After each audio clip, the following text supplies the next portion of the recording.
DB live radio, आपकी आवाज। खबरें आज की। नमस्कार, मैं हूं समीर आत्मज मिश्र।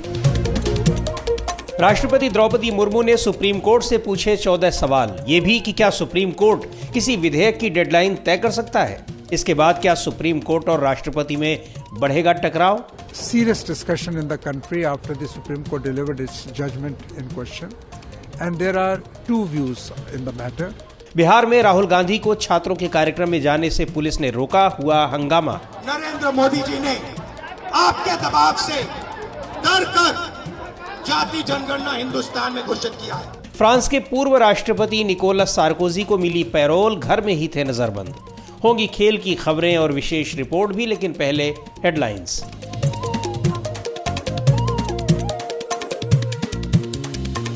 हेडलाइंस के साथ मैं हूं अतुल सिन्हा।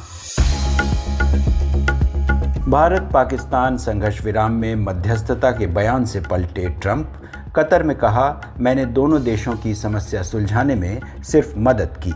विदेश मंत्री जयशंकर बोले, सीमा पार से आतंकवाद रुकने तक सिंधु जल समझौता रद्द रहेगा। आतंकवादियों की लिस्ट भारत को सौंपे पाकिस्तान, पीओके को भी करना होगा खाली। पीएम मोदी को देखकर अब पाक प्रधानमंत्री शहबाज शरीफ भी पहुंचे जवानों का हौसला बढ़ाने। बोले, हमने भारत का घमंड धूल में मिलाया। सिंधु का पानी हमारी रेड लाइन। आतंकी मसूद अजहर को 14 करोड़ रुपए की मदद देगा पाकिस्तान। आईएमएफ ने पाकिस्तान को 7 दिन में दूसरी बार दिया कर्ज, 8400 करोड़ की किश्त जारी। और राज्यपाल और राष्ट्रपति के लिए डेडलाइन बनाने पर राष्ट्रपति मुर्मू ने पूछे सुप्रीम कोर्ट से 14 सवाल। जब संविधान में ऐसी व्यवस्था नहीं तो फिर सुप्रीम कोर्ट कैसे दे सकता है फैसला। डीबी लाइव रेडियो पर आप सुन रहे हैं खबरें आज की। सुप्रीम कोर्ट ने पिछले महीने एक बड़ा फैसला दिया था। मामला तमिलनाडु सरकार बनाम राज्यपाल से जुड़ा था। सुप्रीम कोर्ट ने इस मामले में सुनवाई करते हुए कहा था कि राज्यपाल विधेयकों को अनिश्चित काल तक के लिए रोक नहीं सकते हैं। इस मामले में विधेयकों को रोकने के लिए राष्ट्रपति की शक्ति को भी सीमित किया गया था। अब सुप्रीम कोर्ट के इस आदेश को लेकर राष्ट्रपति द्रौपदी मुर्मू ने सवाल किया है। उन्होंने इस फैसले पर प्रतिक्रिया देते हुए सुप्रीम कोर्ट से 14 सवाल पूछे हैं। ये सवाल राज्यपाल और राष्ट्रपति की शक्तियों से जुड़े हैं। क्या है पूरा मामला, बता रही हैं अंशिता। राष्ट्रपति द्रौपदी मुर्मू ने सुप्रीम कोर्ट से जो सवाल पूछे हैं वो राज्यपाल और राष्ट्रपति की शक्तियों से जुड़े हैं। राष्ट्रपति ने पूछा है कि जब राज्यपाल के पास कोई बिल आता है तो उनके पास क्या विकल्प होता है और क्या राज्यपाल मंत्रिपरिषद की सलाह मानने के लिए बाध्य है। इसी तरह से राष्ट्रपति ने कुल 14 सवाल पूछे हैं। इन सवालों में ये भी है कि क्या सुप्रीम कोर्ट की राय लेना राष्ट्रपति के लिए अनिवार्य है। इसके अलावा राष्ट्रपति ने ये भी पूछा है कि क्या अनुच्छेद 142 के तहत राष्ट्रपति या राज्यपाल के संवैधानिक कार्यों और आदेशों को बदला जा सकता है। राष्ट्रपति के इन सवालों के बाद सुप्रीम कोर्ट, संसद और कार्यपालिका के बीच टकराव के हालात एक बार फिर बनते दिख रहे हैं। हालांकि सुप्रीम कोर्ट के वकील सिद्धार्थ लूथरा कहते हैं कि मेरे विचार से ये संदर्भ ये निर्धारित करने के लिए है कि आगे क्या रास्ता होगा। I think you put it well that there is an issue of question on the separation of powers principle. Siddharth Luthra कह रहे थे कि ये सवाल बताते हैं कि किस हद तक सुप्रीम कोर्ट राज्यपालों और राष्ट्रपतियों को कार्य करने के लिए निर्देशित करेगा, किस हद तक वो राज्यपालों और राष्ट्रपतियों के अधिकार क्षेत्र को निर्धारित करेंगे और उस पर बैठेंगे। आज मुद्दा ये है कि क्या राज्यपाल या राष्ट्रपति किसी कानून के ऊपर है। यदि हमारे पास संवैधानिक प्राधिकारी है जो शासन द्वारा कानून बनाने की प्रक्रिया को बाधित या निरर्थक कर रहे हैं, तो क्या वे हम नागरिकों को शासन से वंचित नहीं कर रहे हैं। दरअसल इस मामले की शुरुआत तमिलनाडु के गवर्नर और राज्य सरकार के बीच हुए विवाद के बाद हुई।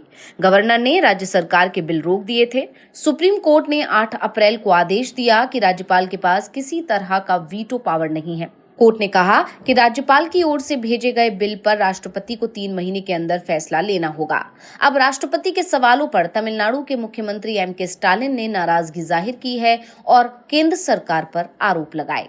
डीएमके नेता सर्वानंद अन्नादुराई कहते हैं कि राष्ट्रपति के ये सवाल माननीय सर्वोच्च न्यायालय द्वारा तय की गई संवैधानिक स्थिति को उलटने का प्रयास है। The BJP has taken the route of going via presidential reference. Sarbananda Annadurai कह रहे थे कि बीजेपी ने इस मामले में राष्ट्रपति को ढाल बनाया है। हमें ये नहीं भूलना चाहिए कि राष्ट्रपति का संदर्भ किसी पर बाध्यकारी नहीं है, ध्यान भटकाने के लिए है। केंद्र सरकार ने सुप्रीम कोर्ट का रुख किया है। तमिलनाडु सरकार बनाम राज्यपाल मामले में सुप्रीम कोर्ट ने जो कहा है वो बाध्यकारी कानून है, वो निर्णय कायम है। वहीं पूर्व कानून मंत्री अश्विनी कुमार कहते हैं कि राष्ट्रपति ने सुप्रीम कोर्ट को जो संदर्भ दिया है वो न्यायपालिका और कार्यपालिका के बीच शक्तियों से जुड़ा मुद्दा है। The reference that the Honorable President of India has made to the Supreme Court for the court's advisory opinion. Ashwini Kumar कह रहे थे कि ये एक बहुत ही महत्वपूर्ण संवैधानिक और राजनीतिक घटनाक्रम है। भारत के राष्ट्रपति ने संदर्भ देकर अच्छा किया है। उम्मीद है कि सुप्रीम कोर्ट की संवैधानिक पीठ सलाह कर अपनी बात रखेगी और चीजें स्पष्ट हो जाएंगी। मुझे लगता है कि न्यायपालिका और कार्यपालिका के बीच जो टकराव दिख रहा है उसे खत्म करने का कोई रास्ता निकालना होगा। दरअसल भारतीय संविधान के अनुच्छेद 142 के तहत सर्वोच्च न्यायालय की संवैधानिक शक्तियों को तय किया गया है। यानी इस अनुच्छेद के तहत सर्वोच्च न्यायालय को वो विशेषाधिकार मिले हैं जहां सार्वजनिक हितों की रक्षा के लिए न्यायपालिका अपनी सीमाओं से आगे बढ़कर निर्णय देती है। संविधान का अनुच्छेद 143 राष्ट्रपति को किसी भी कानून या तथ्य से जुड़े सवाल पर सुप्रीम कोर्ट से सलाह लेने का अधिकार देता है।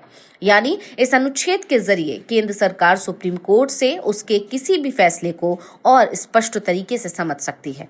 हालांकि ना तो सुप्रीम कोर्ट राष्ट्रपति के सवालों का जवाब देने को बाध्य है और ना ही राष्ट्रपति सुप्रीम कोर्ट की सलाह पर अमल करने को बाध्य है। डीबी लाइव रेडियो के लिए मैं अंशिता। डीबी लाइव रेडियो पर आप सुनते हैं देश दुनिया की ताजा तरीन खबरें और खबरों के बीच की खबरें यानी विश्लेषण भी। खबरों और विश्लेषण के अलावा यहाँ होती है साहित्य, कला, संस्कृति और विज्ञान से लेकर आर्थिक और खेल जगत की भी चर्चा। बिहार के दरभंगा जिले में गुरुवार को कांग्रेस नेता और लोकसभा में विपक्ष के नेता राहुल गांधी के दौरे ने सियासी हलचल मचा दी। शिक्षा न्याय संवाद यात्रा के तहत दरभंगा पहुंचे राहुल गांधी के काफिले को पुलिस ने रोक लिया तो प्रशासन और कांग्रेस नेताओं के बीच जमकर नोकझोंक हुई। राहुल गांधी पैदल ही कार्यक्रम में पहुंचे और छात्रों से संवाद किया, लेकिन राहुल गांधी को इस तरह रोकने की प्रशासन की कोशिशों को लेकर राजनीति भी गर्मा गई है। पूरी जानकारी दे रही हैं आंचल। कांग्रेस सांसद राहुल गांधी का बिहार दौरा एक बार फिर हंगामे को लेकर चर्चा में रहा। हंगामे की वजह ये रही कि जिस कार्यक्रम में राहुल गांधी को जाना था, प्रशासन ने उसकी अनुमति नहीं दी, लेकिन राहुल गांधी पैदल ही उस कार्यक्रम में पहुंच गए और छात्रों से संवाद किया।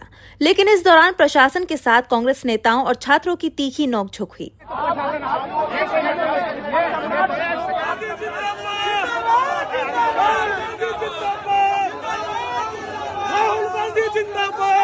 दरअसल राहुल गांधी का ये कार्यक्रम अंबेडकर हॉस्टल में रखा गया था, लेकिन प्रशासन बार बार कांग्रेस कार्यकर्ताओं से टाउन हॉल में कराने की जिद कर रहा था, जबकि हॉस्टल में सारी तैयारियां हो चुकी थी। प्रशासन से अनुमति न मिलने के बाद राहुल गांधी अपनी गाड़ी से निकलकर पैदल ही अंबेडकर छात्रावास की तरफ चल पड़े। राहुल गांधी कार्यक्रम में पहुंचे भी और छात्रों से संवाद भी किया। बिहार की पुलिस ने अभी मुझे रोकने की कोशिश की, रोक नहीं पाई। पता है क्यों नहीं रोक पाई? नहीं, इसलिए नहीं रोक पाई क्योंकि आपकी शक्ति मेरे पीछे है। आपकी शक्ति मेरे पीछे है, इसीलिए कोई दुनिया की कोई शक्ति उसको रोक नहीं सकती है। हमने नरेंद्र मोदी से कहा, पार्लियामेंट में कहा, तुम्हें जाति जनगणना करना पड़ेगा। हमने उससे कहा कि तुम्हें संविधान को यहां माथे पर लगाना पड़ेगा। नरेंद्र मोदी जी ने आपके दबाव से डर कर जाति जनगणना हिंदुस्तान में घोषित किया है। लेकिन राहुल गांधी को छात्रों से संवाद कार्यक्रम में जाने से रोकने को लेकर सियासत में गर्मी आ गई। कांग्रेस पार्टी के नेता अभय दुबे ने राज्य सरकार और प्रशासन पर हमला बोला। जनता पार्टी और जेडीयू की सरकार से पूछना चाहते हैं, क्या सामाजिक शिक्षा का न्याय का संवाद स्थापित करना अपराध घोषित कर दिया है? अपराधियों की तरह आप उन छात्रों के साथ व्यवहार कर रहे हैं जो उस छात्रावास में कार्यक्रम की प्रतीक्षा कर रहे हैं, राहुल गांधी जी की बाट जोड़ रहे हैं। और राहुल गांधी जी संवैधानिक पद पर बैठे हुए नेता हैं, बाबा साहब अंबेडकर के संविधान ने उनको अधिकार संपन्न किया है कि वो कहीं भी जाकर छात्रों से उनके शिक्षा के न्याय का संवाद स्थापित कर सकें। वहीं राहुल गांधी के समर्थन में आरजेडी नेता तेजस्वी यादव ने बिहार सरकार को जमकर सुनाया। सवाल उठ रहे हैं कि आखिर किस वजह से राहुल गांधी को छात्रों के कार्यक्रम में जाने की अनुमति नहीं दी गई। लेकिन भारतीय जनता पार्टी के नेताओं का कहना है कि राहुल गांधी को बिना अनुमति जाना ही नहीं था। बिहार बीजेपी के अध्यक्ष दिलीप जायसवाल कहते हैं, राहुल गांधी को इतना भी हमें लगता है कि उनको दिमाग का उपयोग करना चाहिए कि अगर उनको किसी सरकारी भवन या किसी सरकारी हॉस्टल में जाना था तो उनको सरकारी कार्यक्रम भेजना चाहिए था। आप किसी हॉस्टल में या किसी सरकारी भवन में जाके राजनीति नहीं कर सकते। तब इतना भी उनको अकल नहीं है तो भगवान, हम तो बड़ा खराब लग रहा है कि बीजेपी का प्रदेश अध्यक्ष उनको अकल सिखा रहा है। अगर किसी सरकारी भवन में आपको जाना है तो आप सरकारी कार्यक्रम भेज देते, आप विपक्ष के नेता थे। बिहार में इसी साल विधानसभा चुनाव होने हैं और सत्तारूढ़ एनडीए गठबंधन आंतरिक समस्याओं में उलझने के अलावा नीतीश कुमार के नेतृत्व में सत्ता विरोधी माहौल से भी जूझ रहा है। ऐसे में राहुल गांधी को कार्यक्रम में जाने से रोकने की इस घटना ने राजनीतिक माहौल को और भी गर्म कर दिया है। डीबी लाइव रेडियो के लिए मैं आंचल। आप सुन रहे हैं डीबी लाइव रेडियो, आपकी आवाज। डीबी लाइव रेडियो पर आप सुन रहे हैं खबरें आज की। बात करते हैं कुछ अंतर्राष्ट्रीय खबरों की। फ्रांस के पूर्व राष्ट्रपति निकोलस सार्कोजी को पैरोल पर छोड़ दिया गया है। बुधवार को उनका इलेक्ट्रॉनिक ब्रेसलेट भी निकाल दिया गया जिसे वो 7 फरवरी 2025 से पहने हुए थे। वे भ्रष्टाचार से जुड़े एक मामले में घर में ही नजरबंद थे। क्या है पूरा मामला, बता रही हैं आराधना। 70 वर्षीय निकोलस सार्कोजी को भ्रष्टाचार और पद के दुरुपयोग के मामले में पिछले साल 1 साल की सजा सुनाई गई थी, जिसे वो अपने घर पर ही इलेक्ट्रॉनिक ब्रेसलेट के साथ काट सकते थे। मार्च 2021 में उन्हें इस मामले में दोषी पाया गया था। तब से वो कई बार सजा के खिलाफ अपील कर चुके थे, लेकिन उनकी आखिरी अपील पिछले साल दिसंबर में खारिज हुई, जिसके बाद उन्हें सजा मिलना तय हो गया था। फरवरी में उन्हें अपनी सजा की शुरुआत करनी पड़ी थी। ये मामला साल 2014 में एक जज को रिश्वत देने से जुड़ा हुआ था। सार्कोजी पर आरोप था कि उन्होंने जज को एक गोपनीय जानकारी उन्हें देने के बदले मोनाको में एक प्रतिष्ठित नौकरी दिलवाने की पेशकश की थी।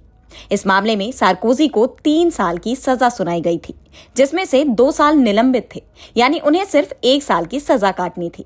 इस 1 साल की सजा काटने के दौरान उन्हें एक इलेक्ट्रॉनिक ब्रेसलेट पहनना था। निकोलस सार्कोजी साल 2007 से 2012 तक फ्रांस के राष्ट्रपति थे। उन पर भ्रष्टाचार, चुनाव प्रचार अभियान के लिए अवैध रूप से वित्त पोषण, सार्वजनिक धन के गबन को छिपाने और आपराधिक गठजोड़ के आरोप थे। एक अन्य मामले में पिछले दिनों उन्हें कोर्ट से 7 साल की सजा की मांग की गई थी।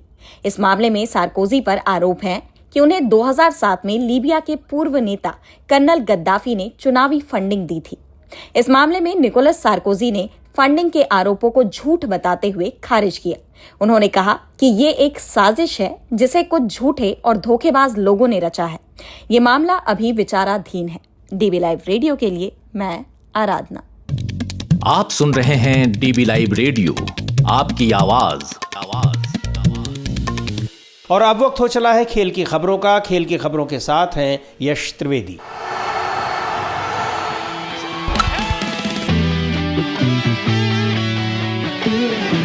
सत्रह मई से आईपीएल फिर से शुरू हो रहा है। 9 मई को जब इसे स्थगित किया गया था तो 13 मुकाबले बाकी थे।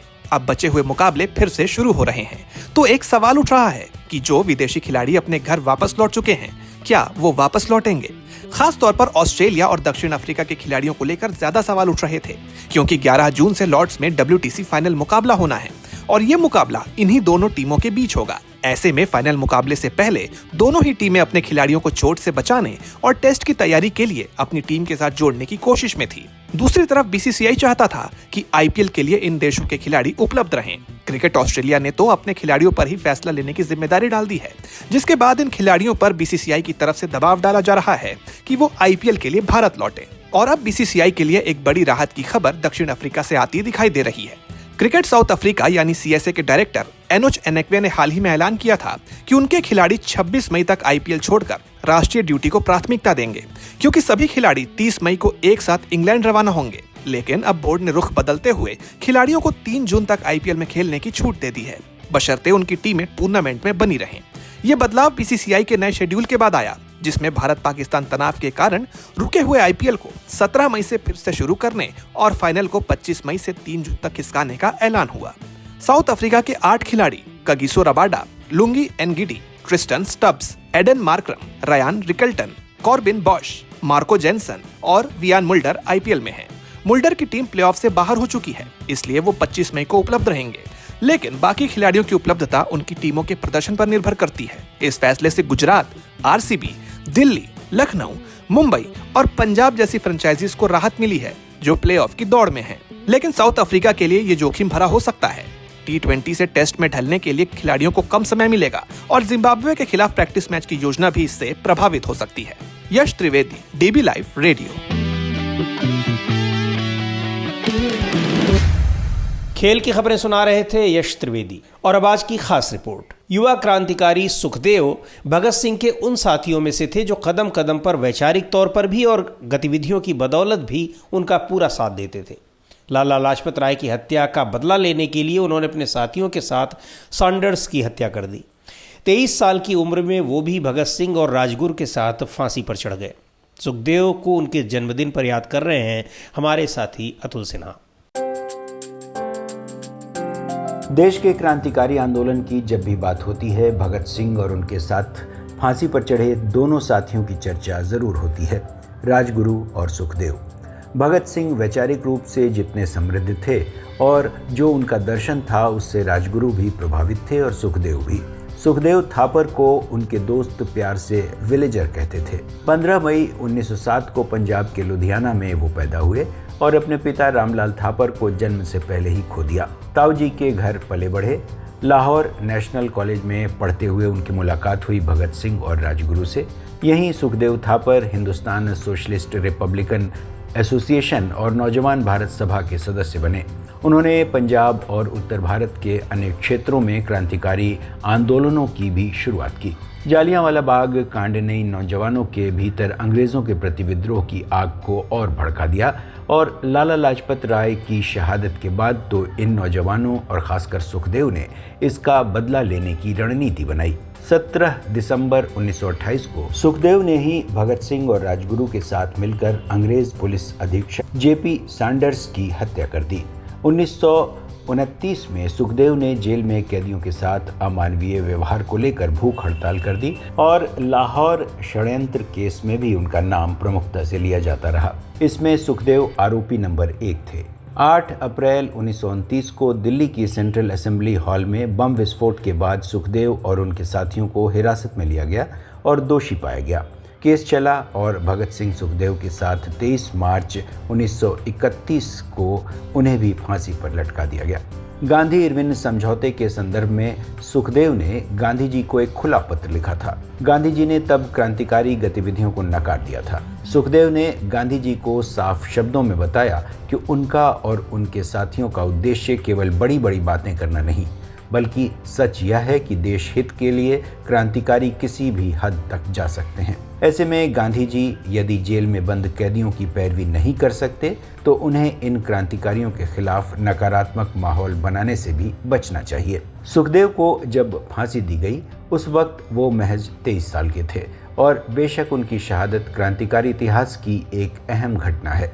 ये उसी दिन की बात है जब कराची में कांग्रेस का अधिवेशन चल रहा था। देश के अखबारों ने भी इस अधिवेशन की खबरों के बीच इन तीनों नौजवानों की फांसी की खबर को खास तवज्जो नहीं दी, लेकिन अंतर्राष्ट्रीय स्तर पर इस घटना की ज़बरदस्त प्रतिक्रिया हुई। जाहिर है ऐसे में भगत सिंह और राजगुरु के साथ सुखदेव भी एक अहम क्रांतिकारी के तौर पर देश के इतिहास में दर्ज हो गए। DB लाइव रेडियो के लिए मैं अतुल सिन्हा। कैसी लगी आपको ये रिपोर्ट, हमें ज़रूर बताइएगा। इस कार्यक्रम को अब यहीं समाप्त करते हैं। बने रहिए DB लाइव रेडियो के साथ। हर रोज़ सुनिए दिन भर की खबरों और विश्लेषण का हमारा ये प्रोग्राम खबरें आज की। अब दीजिए इजाज़त। नमस्कार।